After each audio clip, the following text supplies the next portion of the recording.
నమస్కారం ఘంటారాబానికి స్వాగతం. ముందుగా ప్రధానాంశాలు. విశాఖలో జల ప్రవేశం చేసిన 2 యుద్ధ నౌకలు ఆత్మనిర్భర్ భారత్ కు నిదర్శనమన్న రాజ్నాథ్ సింగ్.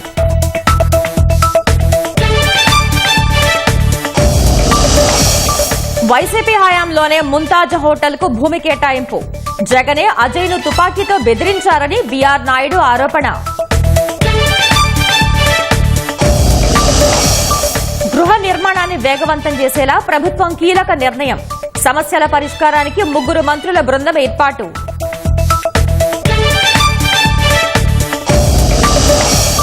తెలంగాణ మహీంద్రా వర్సిటీలో డ్రగ్స్ కలకలం. విద్యార్థులకు డ్రగ్స్ సరఫరా, 4 అరెస్ట్.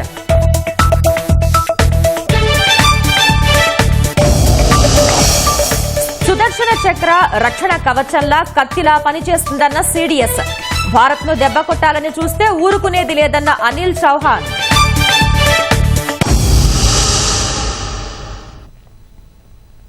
నెల్లూరు జిల్లా ఉదయగిరి చారిత్రక వైభవానికి గుర్తింపుగా ఆధునిక పరిజ్ఞానంతో రూపొందించిన యుద్ధ నౌక ఉదయగిరితో పాటు హిమగిరి యుద్ధ నౌకను జాతికి అంకితం చేశారు.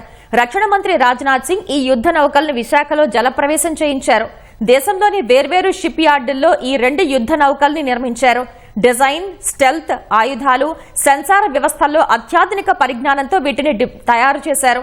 ఆత్మనిర్భర్ భారత్ కి ఈ 2 యుద్ధ నౌకలు నిదర్శనమని రక్షణ మంత్రి రాజ్నాథ్ సింగ్ అన్నారు. 2050 నాటికి 200 యుద్ధ నౌకలు నిర్మాణం చేస్తామని తెలిపారు. कमीशनिंग आत्मनिर्भर भारत के सपने की एक साकार होती तस्वीर है। साथ ही हमारे विजन और कमिटमेंट का भी मैं मानता हूं कि यह प्रमाण है। मैं इंडियन नेवी को इस अवसर पर और विशेष बधाई देता हूं। आईएनएस उदयगिरी और आईएनएस हिमगिरी के शामिल होने से हमारी नेवी की स्ट्रेंथ, उसकी रीच और उसकी रेजिलियंस में भारी बढ़ोतरी होगी, ऐसा मेरा विश्वास है। मैं पूरे विश्वास के साथ कह सकता हूं कि दोनों वारसित राष्ट्र की सुरक्षा के क्षेत्र में एक मील का पत्थर साबित होंगी। साथियों, आज इस हिस्टोरिक मोमेंट पर मुझे फिर सिटी ऑफ डेस्टिनी विशाखापट्टनम आने का अवसर प्राप्त हुआ है। विशाखापट्टनम से मेरा हमेशा एक खास जुड़ाव रहा है। मेरा यहाँ कई बार आना हुआ है और हर बार लगता है यह सिर्फ एक शहर नहीं बल्कि एक इमोशन है। रेनबो की तरह इस शहर ने न जाने कितने इमोशंस को खुद के अंदर समेटा हुआ है। हमारी नेवी की स्ट्रेंथ हो, इंडस्ट्रियल डेवलपमेंट हो या कल्चरल आइडेंटिटी, विशाखापट्टनम की एक अलग ही वाइब्रेंसी है। देवियों और सज्जनों, अभी कुछ ही माह पहले योग दिवस के अवसर पर हमारे प्रधानमंत्री जी का भी आगमन यहां हुआ था। अंतर्राष्ट्रीय योग दिवस के कार्यक्रम में उन्होंने एक नया रिकॉर्ड बनाने के लिए यदि किसी शहर को इस देश में चुनाया तो विशाखापट्टनम को ही उन्होंने चुना था। जब भी व्यक्ति जीवन में कोई बड़ा और नया करना चाहता है तो ऐसे ही स्ट्रेटेजिक और सांस्कृतिक रूप से मजबूत स्थानों का ही चुनाव करता है। उसी तरह आज हम यहाँ सैन्य क्षेत्र में भी एक नया रिकॉर्ड कायम कर रहे हैं। आज विशाखापट्टनम में आईएनएस उदयगिरी, आईएनएस हिमगिरी की जो यात्रा शुरू हो रही है वो भारत के गौरव की यात्रा है, कोई सामान्य यात्रा नहीं है।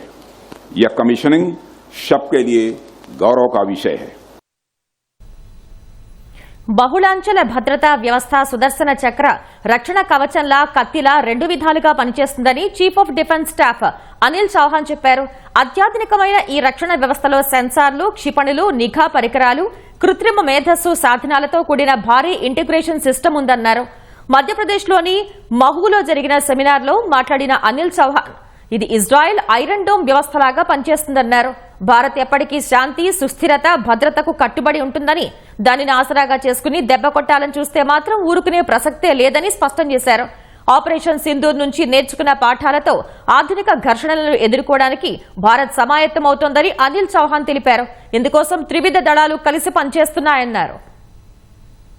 Second aspect which I think we could discuss in this seminar is about Sudarshan Chakra, India's own Iron Dome or Golden Dome. The Honorable Prime Minister had made a mention of this on 15th of August when he spoke about Sudarshan Chakra. That will enhance India's strategic defense, and he said that he expects it to be rolled out by 2035. Over here, I think the aim is to develop an Indian system to protect India's strategic, civilian and nationally important sites, and it will act both as a shield as well as a sword. It will entail development of robust infrastructure and processes for detection, acquisition, neutralization of enemy's air vectors, including using soft skill and hard skill, both kinetic and directed energy weapons. YCP ప్రభుత్వంలో అగ్నిమాపక శాఖ డీజీగా పనిచేసిన సమయంలో అవకతవకలకు పాల్పడ్డ కేసులో IPS అధికారి Sanjay supreme court ఆదేశాలతో ACB కోర్టులో లొంగిపోయారు. ట్యాబ్ల కొనుగోళ్లలో సంజయ్ అక్రమాలకు పాల్పడ్డారని సీఐడీ చీఫ్ గా ఉన్నప్పుడు ఎస్సీ ఎస్టీ యాక్టుపై అవగాహన సదస్సుల పేరిట నిధుల మంజూరులోనూ గోల్మాల్ జరిగిందనే అభియోగాలున్నాయి. వీటిపై విజిలెన్స్ నివేదిక ఆధారంగా చర్యలకు ఉపక్రమిస్తున్న సమయంలోనే హైకోర్టు ఆయనకు ముందస్తు బెయిల్ ఇచ్చింది. దీనిపై రాష్ట్ర ప్రభుత్వం సుప్రీంకోర్టులో సవాల్ చేసింది. అగ్నిమాపక విభాగం డీజీగా పనిచేసిన సమయంలో ఆయన ప్రభుత్వ నిధులు దుర్వినియోగం చేశారని విజిలెన్స్ నిర్ధారించినట్లు కోర్టుకు వివరాలు అందించింది. దళితులకు ఎస్సీ ఎస్టీ అట్రాసిటీ చట్టంపై అవగాహన కల్పించే కార్యక్రమాల పేరిట ఆయన దుర్వినియోగానికి పాల్పడినట్లు పూర్తి ఆధారాలతో వివరించింది. ఈ వాదనలు విన్న సుప్రీంకోర్టు సంజయ్ ముందస్తు బెయిల్ రద్దు చేసింది. కోర్టు ముందు లొంగిపోవడానికి 3 వారాల సమయం ఇచ్చింది. ఈ గడువు ఇవాళ్టితో ముగియటంతో కోర్టులో లొంగిపోయారు. సంజయ్ కు విజయవాడ ఏసీబీ కోర్టు వచ్చే నెల 9 వరకు రిమాండ్ విధించింది. సంజయ్ ను వారం పాటు కస్టడీకి కోరుతూ ఏసీబీ పిటిషన్ దాఖలు చేసింది. పిటిషన్పై విచారణ జరిపిన ఏసీబీ కోర్టు కౌంటర్ దాఖలు చేయాలని నిందితుడి తరపు న్యాయవాదికి ఆదేశించింది. తదుపరి విచారణ ఈ నెల 29కి వాయిదా వేసింది. ఐపీఎస్ అధికారి పివి సునీల్ కుమార్ సస్పెన్షన్ ను ప్రభుత్వం మరో 6 నెలలు పొడిగించింది. ఈ మేరకు రాష్ట్ర ప్రభుత్వం ఉత్తర్వులు ఇచ్చింది. అగ్రిగోల్డ్ నిధుల దుర్వినియోగానికి సంబంధించి సునీల్ కుమార్ పై ఏసీబీ విచారణ కొనసాగుతుండగా రఘురామను వేధించిన కేసులోనూ గుంటూరు నగరపాలెం పోలీసులు దర్యాప్తు చేస్తున్నారు. ప్రభుత్వ అనుమతి లేకుండా విదేశీ పర్యటనకు వెళ్లారనే అభియోగాలపై పివి సునీల్ కుమార్ సస్పెన్షన్ గడువు 2 రోజుల్లో ముగియనున్న వేళ రివ్యూ కమిటీ సమీక్షించింది. సస్పెన్షన్ ఎత్తేస్తే సాక్ష్యాధారాలు దర్యాప్తును ప్రభావితం చేస్తారని నివేదించింది. దర్యాప్తు కీలక దశలో ఉన్నందున సస్పెన్షన్ పొడిగించాలని సూచించింది. ఆ మేరకు ప్రభుత్వ ప్రధాన కార్యదర్శి కె విజయానంద్ వచ్చే ఏడాది ఫిబ్రవరి 24 వరకు సునీల్ కుమార్ సస్పెన్షన్ ను పొడిగిస్తూ ఆదేశాలు జారీ చేశారు.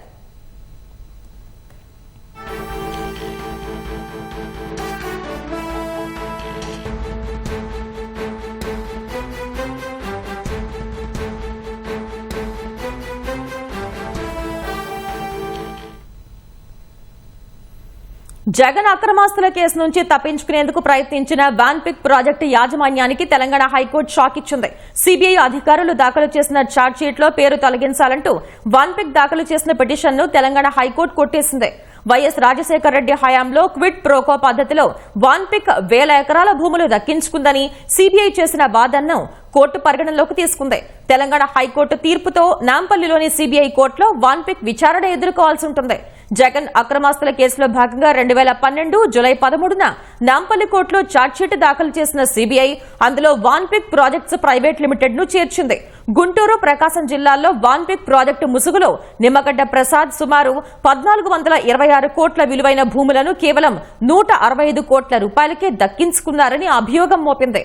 దానికి ప్రతిఫలంగా జగన్ కు వాన్పిక్ ప్రాజెక్ట్స్ అధినేత నిమ్మగడ్డ ప్రసాద్ 854 కోట్ల రూపాయలు విరాళాల రూపంలో ఇచ్చారని ఛార్జ్షీట్లో దర్యాప్తు సంస్థ వెల్లడించింది. ఈ అభియోగాలను వాన్పిక్ సవాల్ చేయగా తెలంగాణ హైకోర్టు కొట్టేసింది.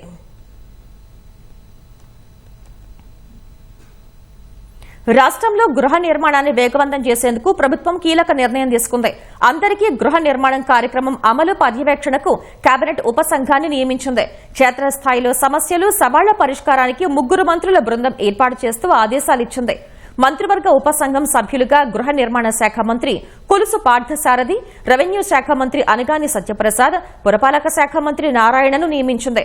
ఉపసంఘం కన్వీనర్ గా రెవెన్యూ శాఖ ప్రత్యేక ప్రధాన కార్యదర్శి వ్యవహరించనున్నారు. క్షేత్రస్థాయిలో ఉన్న సమస్యలపై అధ్యయనం చేసి నివేదిక ఇవ్వాలని ప్రభుత్వం ఆదేశాల్లో తెలిపింది. ఆర్టీజీఎస్ ఆధారంగా లబ్దిదారులను గుర్తించేందుకు అనుసరించాల్సిన విధానంపై అధ్యయనం చేయాలని సూచించింది. అర్హత కలిగిన కుటుంబాలకు ఇళ్లు కేటాయించే విధానాలపై అధ్యయనం చేయాలని ఆదేశించింది. గత ప్రభుత్వంలో ఇళ్ల స్థలాలు ఇచ్చి న్యాయస్థానాల్లో ఉన్న కేసుల పరిష్కారంపై చర్చించాలని పేర్కొంది. ఈ మేరకు ప్రభుత్వ ప్రధాన కార్యదర్శి కె విజయానంద్ ఆదేశాలు జారీ చేశారు.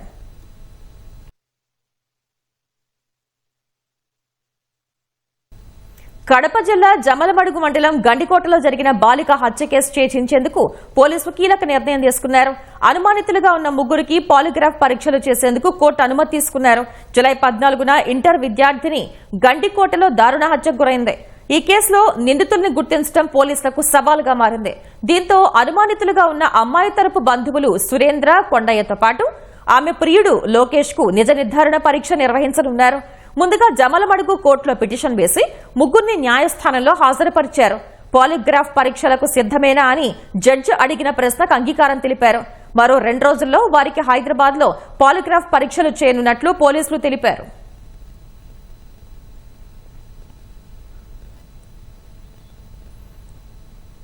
జగన్ హయాంలో కీలకంగా పనిచేసిన మహిళా అధికారిపై వైసీపీ నేత భూమన కరుణాకర్ రెడ్డి తీవ్ర స్థాయిలో ధ్వజమెత్తారు. అవినీతిలో ఆమె అనకొండ అని ఆరోపించారు. తిరుపతిలో టీడీఆర్ బాండ్లకు సంబంధించి తనపై వచ్చిన ఆరోపణలకు ఆమె కారణమని చెప్పారు. భూముల్ని కొల్లగొట్టి కోట్ల రూపాయలు కూడబెట్టిన ఆమె అభినవ రజియా సుల్తానా అంటూ మండిపడ్డారు.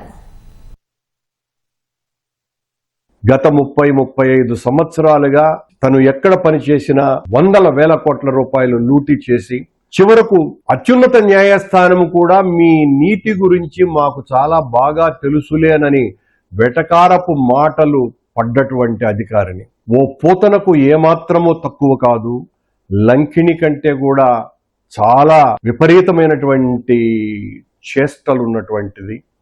రోజు 1,50,000 రూపాయలకు పైన విలువ చేసేటువంటి చీరలు ధరిస్తూ 50 లక్షల రూపాయల కంటే విలువైనటువంటి విగ్గులు ఆవిడకు దాదాపు 11 ఉన్నాయి. ఒక్కొక్క రోజు ఒక్కొక్క విగ్గు ధరిస్తూ ఆవిడ దర్శనమిస్తూ ఉంటారు ఆఫీసులో. మంత్రులనందరినీ కూడా పూచిక పుల్లల్లాగా మంత్రులనైతే లెక్క కూడా చేయనటువంటి అధికారిని. ఒక మాటలో చెప్పాలంటే ఓ తాటకిలాగా కింది అధికారుల పట్ల వ్యవహరించేటువంటి ఆమె. తిరుపతిలో మేము నూతనంగా రోడ్లు వేస్తున్నాము కనుక ఆ రోడ్లను ఆ రోడ్ల వలన స్థలాలు కోల్పోయేటువంటి వాళ్లను టీడీఆర్ బాండ్ల పేరుతో దోపిడీ చేయటానికి, తద్వారా 100 కోట్లు నొక్కియటానికి ఆవిడ పన్నిన కుటిల పన్నాగాన్ని అడ్డుకున్నాము అన్నటువంటి దుగ్ధతో, కోపంతో ఈ ఘోరాన్ని చూడలేక అడ్డుకట్ట వేశానని 2,000 కోట్ల రూపాయల అవినీతి జరిగింది అని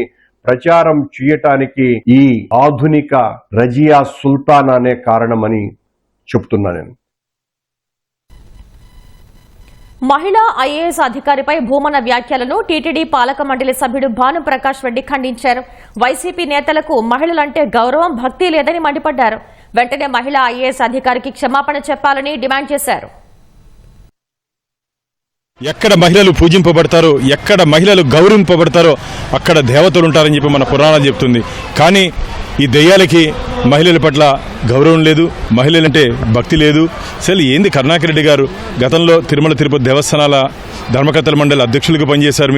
మీరు ఈరోజు మాట్లాడే మాటలు యావత్ మహిళా లోకాన్ని కించపరిచే విధంగా మీరు మాట్లాడారు. వెంటనే శ్రీలక్ష్మి గారికి బహిరంగ క్షమాపణ చెప్పాలని చెప్పి డిమాండ్ చేస్తున్నాను. వస్త్రాల గురించి, అలంకరణ గురించి ఏం మాట్లాడతారయ్యా మీరు? ఎంత యథా రాజా తదా ప్రజ. మీ నాయకుడేమో తల్లిని సరిగ్గా చూసుకోలేదు, చెల్లిని సరిగ్గా చూసుకోలేదని చెప్పి రాష్ట్రాల ప్రజలందరూ బాధపడుతుంటే ఈరోజు మీరు మీ ఇష్టానుసారంగా టీడీఆర్ బాండ్లో అవినీతి చేసింది. టీడీఆర్ అసలు లక్ష్మి గారు జైలుకి ఎందుకు పోయారయ్యా? ఎవరి హయాంలో జైలుకి పోయారయ్యా? మీరు ఆ రోజంతా ప్రజాప్రతినిధులు ఉన్నారు కదా. ఈరోజు ఆరో తీపి ఈరోజు చేదైందా మీకు? కాబట్టి టీడీఆర్ బాండ్లో మీ ప్రమేయం కూడా ఉందని చెప్పి ఆంధ్రప్రదేశ్ రాష్ట్ర ప్రజలందరికీ తెలుసు. లోతుగా తొందరలో దీని మీద విచారణ జరుగుతోంది. శ్రీలక్ష్మి గారు పట్ల మీరు వివరించిన తీరు, వారి పట్ల మాట్లాడిన భాష, యాష మంచిది కాదు. ఎవరు కానీ మహిళల్ని కించపరిచే విధంగా, బాధపడే విధంగా మాట్లాడకూడదు. వెంటనే బహిరంగ క్షమాపణ చెప్పాలని చెప్పి నేను డిమాండ్ చేస్తున్నాను. పవిత్రమైన తిరుమలలో ముంతాజ్ హోటల్కు భూములిచ్చింది వైసీపీ అని టీటీడీ చైర్మన్ బీఆర్ నాయుడు ఆగ్రహం వ్యక్తం చేశారు. ముంతాజ్ హోటల్కు భూములిచ్చేందుకు అజయ్ అనే వ్యక్తిని జగన్ పాయింట్ బ్లాంక్ రేంజ్లో తుపాకీ పెట్టి బెదిరించారన్నారు. తప్పులన్నీ గత ప్రభుత్వ పాలకులు చేసి తమపై బురద చల్లే ప్రయత్నం చేస్తున్నారని మండిపడ్డారు. 24/11/2021 జీఓఎంఎస్ నెంబర్ 24 ద్వారా 20 ఎకరాల ల్యాండ్ని ముంతాజ్ హోటల్కి గత ప్రభుత్వం అలాట్మెంట్ చేయడం జరిగింది. 20 ఎకరాలు నిన్ను ఎవడిమ్మన్నాడు టూరిజం ల్యాండ్ని ముంతాజ్ హోటల్కి? మీరు ముంతాజ్ హోటల్కి ల్యాండ్ ఇచ్చేసి మా మీద బురద వెళ్తానంటారు. అది ఎంతవరకు న్యాయం? ఒక ఆయన అంటాడు సిబిఐ ఎంక్వైరీలు. సిగ్గుండాలి మీరుగా మాట అంటానికి. సిబిఐ 13 ఏళ్ల నుంచి కేసులు పోకుండా తప్పించుకొని తిరుగుతున్న దొంగలు మీరు. అజయ్ కుమార్ అనే అతను కలిశాను. ఆయన ఇచ్చిన కంప్లైంట్ కూడా ఉంది నా దగ్గర, మీకు కాపీలు ఇస్తా. ఆయన్ని మంగళగిరికి పంపించి ఆ ప్యాలెస్లో పాయింట్ బ్లాంక్ పెట్టి 20 ఎకరాలు వెనక్కి తీసుకున్నారు. కాదంటారా? అంత అవసరం ఏమొచ్చింది నీకు ముంతాజ్ హోటల్కి 20 ఎకరాలు ఇవ్వాలి? కోట్ల రూపాయలు మీరు లంచాలు తీసుకొని ఈ విధంగా చేసి ఇప్పుడు మా మీద బురద చేస్తారంటే ఎట్ట కుదురుతుంది? అసలు పూమన కరుణాకర్ ఈ తిరుపతిలో ఉండడానికి అర్హుడు కాదు అని తరిమి కొట్టాలి తిరుపతి నుంచి ప్రజలు. పెద్ద గజ దొంగ, రోజు బుర్ర చల్లుతాడు. చల్లు బుర్ర, చూసుకుంటాం మేము కూడా. మంత్రిపై చేసిన వ్యాఖ్యలకు టీడీపీ అధికార ప్రతినిధి సుధాకర్ రెడ్డి పశ్చాత్తాపం వ్యక్తం చేశారు. పొరపాటున కొన్ని ఛానల్స్ లో మంత్రిపై అనుచిత వ్యాఖ్యలు చేశారని అన్నారు. క్రమశిక్షణ కమిటీ ముందు తాను చేసిన వ్యాఖ్యలను వెనక్కి తీసుకున్నట్లు వెల్లడించారు. ఆవేదనతోనే మాట్లాడానని, ఎవరిపైనా వ్యక్తిగత కక్ష లేదని స్పష్టం చేశారు. వర్ల రామయ్య, పంచుమర్తి అనురాధ, కొనకళ్ల నారాయణ సభ్యులుగా ఉన్న కమిటీ ముందు ఆయన ఇవాళ హాజరయ్యారు. పార్టీలో ఉన్న వ్యక్తిగత విషయానికి రంగులద్ది విపరీత అర్థాలు తీసి ఏదో జరిగిపోతున్నట్టుగా దాన్ని ప్రచారం చేశారు. ఆ పార్టీ ఛానళ్ళు లేదా వాళ్ళ సోషల్ మీడియా వాళ్ళందరూ కూడా దీన్ని వక్రీకరించి లేనిపోనివన్నీ కల్పించి మా మంత్రి గారి మీద దుష్ప్రచారం చేస్తూ లబ్ధి పొందడానికి పనిచేస్తున్నారు. నేను కరుణాకర్ రెడ్డి గారికి ఒకటే చెప్తున్నా, కరుణాకర్ రెడ్డి గారు, మీరు నా భుజాల మీద తుపాకీ పెట్టి మా పార్టీని పేల్చాలనుకోకండి. మీ పార్టీ కూలిపోయింది.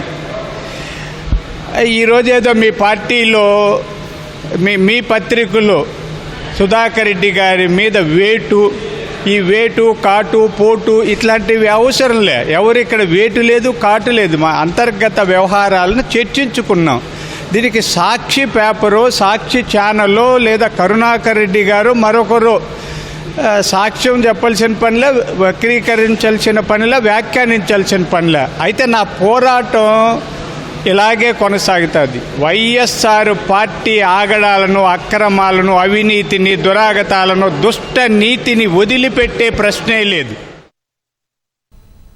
చమురు సంస్థల వల్ల భవిష్యత్తులో స్థానిక గ్రామాల ప్రజలకు కలిగే నష్టాలపై కాకినాడ జిల్లా యానాంలో పుదుచ్చేరి ప్రభుత్వం కీలక సమావేశం నిర్వహించింది.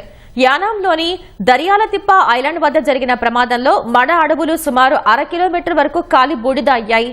ఈ ఘటనతో సమీపంలోని 4 గ్రామాల ప్రజలు తీవ్ర భయాందోళనకు గురయ్యారు.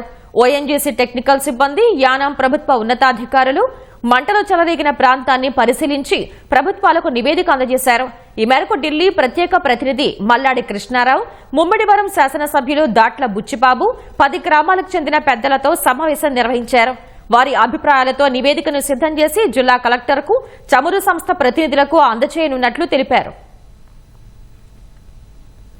శ్రీశైలం జలాశయానికి ఎగువ ప్రాంతాల నుంచి వరద ప్రవాహం క్రమంగా తగ్గుతోంది. జూరాల, సుంకేస్ల నుంచి శ్రీశైలానికి 2,43,231 క్యూసెక్కుల వరద ప్రవాహం వస్తుంది.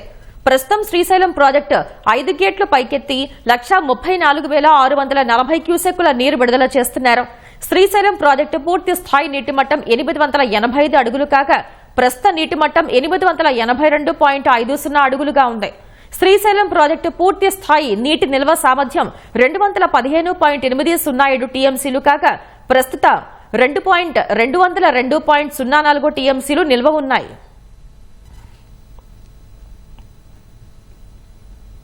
వినాయక చవితిని పురస్కరించుకుని పర్యావరణాన్ని కాపాడాలి అనే సంకల్పంతో ఎన్టీఆర్ జిల్లా యంత్రాంగం వినూత్న కార్యక్రమాన్ని చేపట్టింది. ఎకో ఫ్రెండ్లీ గణనాథులు తయారు చేయించి ఏకంగా వరల్డ్ రికార్డు నెలకొల్పింది. విజయవాడ నగరంతో పాటు జిల్లాలోని విద్యా సంస్థలు, స్వచ్ఛంద సంస్థల్ని కలుపుకుని వేల సంఖ్యలో మట్టి వినాయకుల్ని తయారు చేయించింది. కలెక్టర్ లక్ష్మీశా ఇందిరాగాంధీ మున్సిపల్ స్టేడియంలో ఏర్పాటు చేసిన కార్యక్రమంలో జిల్లా ఇన్ఛార్జ్ మంత్రి సత్యకుమార్తో పాటు పలువురు ప్రజాప్రతినిధులు, కాలుష్య నియంత్రణ మండలి అధికారులు పాల్గొన్నారు. నగరంతో పాటు జిల్లాలోని పాఠశాలలతో కలుపుకుని 7,370 మట్టి గణపయ్యల్ని తయారు చేశారు. దీంతో గతంలో ఉన్న 4,000 పైచిలుకు రికార్డ్ బద్దలైంది. వినాయకుడి విగ్రహాలు బొమ్మలు తయారు చేయడం నిజంగా సంతోషకరం. ఇదేదో వరల్డ్ రికార్డ్ కోసం చేసిన ప్రయత్నం కాదు. వినాయక చవితి పండుగ ప్రాశస్తాన్ని తెలియజేస్తూనే ఈ పర్యావరణ పరిరక్షణను కూడా మనం నడుం బిగించాలని చెప్పే ప్రయత్నం, ఈ అద్భుత ప్రయత్నం చేసిన జిల్లా యంత్రాంగానికి నేను ప్రత్యేకంగా అభినందనలు తెలియజేస్తున్నా. అదే సందర్భంగా వినాయక చవితి సందర్భంగా మండపాల ఏర్పాట్లు కానీ లేదా నిమజ్జనంలో కానీ ఎటువంటి అనుమతుల విషయంలో ఇబ్బందులు రాకుండా, ఎటువంటి రుసుము చెల్లించకుండా, అదేవిధంగా నవరాత్రులు జరుపుకుంటున్న సందర్భంగా 9 రోజుల పాటు ఉచితంగా కూడా మండపాలకి వివిధ భక్తి కార్యక్రమాలు నిర్వహించుకోవడానికి అనుమతులు ఇచ్చిన రాష్ట్ర ముఖ్యమంత్రి చంద్రబాబు నాయుడు గారికి, పవన్ కళ్యాణ్ గారికి కూడా నేను ప్రత్యేకంగా ధన్యవాదాలు తెలియజేసుకుంటున్నా. ఎకో ఫ్రెండ్లీ గణేష కార్యక్రమం చక్కగా కళాశాల పాఠశాల విద్యార్థులతో వరల్డ్ రికార్డు రావడం, ఇవాళ విజయవాడ నగర ప్రజలందరి తరఫున జిల్లా అడ్మినిస్ట్రేషన్కి, ఇన్ఛార్జి మంత్రి గారికి, వెర్నిస్ వరల్డ్ రికార్డు సృష్టించిన అందరికీ కూడా పేరు పేరున ధన్యవాదాలు తెలుపుకుంటున్నాం. తప్పకుండా అందరం కూడా ఎకో ఫ్రెండ్లీ వాతావరణంలో చక్కటి వినాయక చవితి కార్యక్రమాలు జరుపుకుందాం. త్వరలో మరొకసారి దసరా కార్యక్రమాలు కూడా, ఇటువంటి కార్యక్రమాలు ఎన్నో కార్యక్రమాలు విజయవాడలో జరుపుకుని విజయవాడ వైబ్రేషన్ మరొక్కసారి ప్రజలందరి ముందు ఉంచుదామని తెలియజేసుకుంటూ అందరికీ పేరు పేరున ధన్యవాదాలు. పర్యావరణ పరిరక్షణలో ప్రజల్ని చైతన్యవంతుల్ని చేస్తూ రాష్ట్ర వ్యాప్తంగా ఈటీవీ ఈనాడు ఆధ్వర్యంలో మట్టి వినాయకుడిని పూజిద్దాం పేరుతో అవగాహన కార్యక్రమాన్ని నిర్వహించారు. ఏలూరు జిల్లా జంగారెడ్డిగూడెంలో విద్యా వికాస్ విద్యా సంస్థలో మట్టి వినాయకుని ప్రతిమల్ని తయారు చేశారు. విద్యార్థులు పెద్ద సంఖ్యలో పాల్గొని గణనాథుని ప్రతిమల్ని తీర్చిదిద్దారు. ప్రకాశం జిల్లా మార్కాపురంలో జిల్లా పరిషత్ బాలుర పాఠశాల విద్యార్థులు మట్టి బొజ్జ గణపయ్య ప్రతిమల వినియోగంపై అవగాహన ర్యాలీ చేశారు. బీజేపీ ఇన్ఛార్జ్ పివి కృష్ణారావు, పంతులు మెస్ అధినేత శివకేశవ సహకారంతో మార్కాపురం సబ్ కలెక్టర్ వెంకట్ త్రివినాగ్ 1000 మట్టి విగ్రహాలు పంపిణీ చేశారు. కనిగిరి మండలం మాచవరం జిల్లా పరిషత్ పాఠశాల విద్యార్థులు గణేశుని మాస్కుల్ని ధరించి ర్యాలీ చేశారు. మట్టి వినాయకుల్ని పూజిద్దాం, పర్యావరణాన్ని పరిరక్షించుకుందాం అంటూ నినదించారు. విద్యార్థులు స్వయంగా తయారు చేసిన 600 వినాయక ప్రతిమల్ని ఉచితంగా పంపిణీ చేశారు. అన్నమయ్య జిల్లా రాయచోటిలో ప్రతిభా జూనియర్ కళాశాల, మానవతా సంస్థ, ఈనాడు ఈటీవీ ఆధ్వర్యంలో మట్టి వినాయక విగ్రహాలను ఉచితంగా పంపిణీ చేశారు. ప్రధాని నరేంద్ర మోదీ తమను దొంగలుగా అభివర్ణిస్తారని తాను ఊహించలేదని పశ్చిమ బంగాల్ ముఖ్యమంత్రి మమతా బెనర్జీ వ్యాఖ్యానించారు. ప్రధానికి తాను ఎలా గౌరవం ఇస్తున్నానో సీఎం కుర్చీకి కూడా మోదీ అలాంటి గౌరవం ఇవ్వాలని సూచించారు. ప్రధాని చేసిన వ్యాఖ్యలు బెంగాలీలను అవమానించడమేనని మమతా స్పష్టం చేశారు. పూర్వ బర్ధమాన్ జిల్లాలోని బర్ధమాన్ పట్టణంలో పలు సంక్షేమ కార్యక్రమాలను ప్రారంభించిన సీఎం కేంద్ర నిధుల్ని మోదీ వెనక్కి తీసుకుంటున్నారని మండిపడ్డారు. తద్వారా బంగాల్ ఖజానాపై పెనుభారం మోపుతున్నారని ఆరోపించారు. డబుల్ ఇంజన్ సర్కార్ పాలిత రాష్ట్రాలైన ఉత్తరప్రదేశ్, మహారాష్ట్ర, బీహార్లో అత్యధిక అవినీతి ప్రధాని కళ్లకు కనిపించడం లేదని విమర్శించారు. వలస పక్షి వచ్చిపోయే మాదిరిగా ప్రతిసారి ఎన్నికల ముందు బంగాల్కు మోదీ ప్రయాణం చేస్తున్నారని మమతా బెనర్జీ ఎద్దేవా చేశారు. కేంద్ర నిధుల్ని సంక్షేమ పథకాలకు ఎలా ఖర్చు చేస్తున్నామో సంతృప్తికర సమాధానాలు ఇచ్చినప్పటికీ నిధుల్ని విడుదల చేయటం లేదని మండిపడ్డారు. 186 కేంద్ర బృందాలను పంపినప్పటికీ బంగాల్లో అవినీతిపై ఏమీ కనిపెట్టలేదన్నారు. ప్రధాని నరేంద్ర మోదీ ఈ నెల 29 నుంచి సెప్టెంబర్ 1 వరకు విదేశీ పర్యటనకు వెళ్లనున్నారు. 4 రోజులు సాగే పర్యటనలో 2 రోజులు జపాన్లో, మరో 2 రోజులు చైనాలో పర్యటిస్తారు. ఈ నెల 29, 30 తేదీల్లో జపాన్లో పర్యటించనున్న ప్రధాని మోదీ జపాన్ వార్షిక శిఖరాగ్ర సదస్సులో పాల్గొంటారు. ఇదే సమయంలో పలువురు ఉన్నత స్థాయి వ్యాపారవేత్తలు, పెట్టుబడిదారుల్ని కలుసుకుంటారు. ఇండో పసిఫిక్ ప్రాంతంలో శాంతి, స్థిరత్వం, శ్రేయస్సు కోసం కృషి చేస్తున్న జపాన్లో ప్రధాని పర్యటన ఇరు దేశాల మధ్య ఉన్న స్నేహాన్ని మరింత బలోపేతం చేస్తుందని విదేశాంగ శాఖ కార్యదర్శి విక్రమ్ మిస్రీ చెప్పారు. ఈ నెల 31 సెప్టెంబర్ 1న చైనాలో పర్యటించనున్న ప్రధాని తియాన్జిన్లో జరిగే షాంఘై కోఆపరేషన్ ఆర్గనైజేషన్ SCO సదస్సుకు హాజరవుతారు. ఈ సదస్సు సందర్భంగా ఏర్పాటు చేసే బ్యాంక్వెట్ విందులో పాల్గొంటారు. సరిహద్దుల్లో గల్వాన్ ఘటన తర్వాత తొలిసారి చైనా పర్యటనకు వెళ్తున్న ప్రధాని పలు ద్వైపాక్షిక అంశాలపై చర్చలు జరుపుతారు.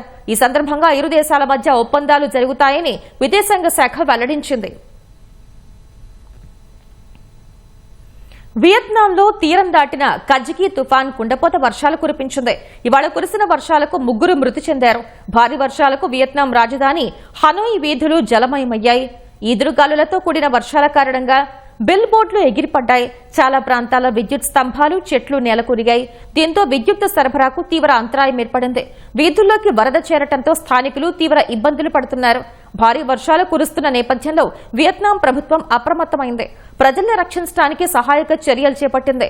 థాన్ హో, క్వాంగ్ ట్రీ, హ్యూ, ధనంగ రాష్ట్రాల్లో 6 లక్షల మంది ప్రజల్ని పునరావాస కేంద్రాలకు తరలించాలని ప్రణాళికలు రచించింది.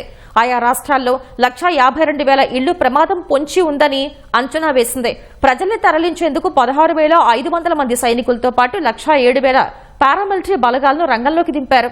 కజికి తుఫాన్ లావోస్ ప్రాంతంలో వాయుగుండంగా బలహీనపడి ఉత్తర థాయిలాండ్ వైపు పయనించే అవకాశం ఉందని వాతావరణ శాఖ అధికారులు తెలిపారు.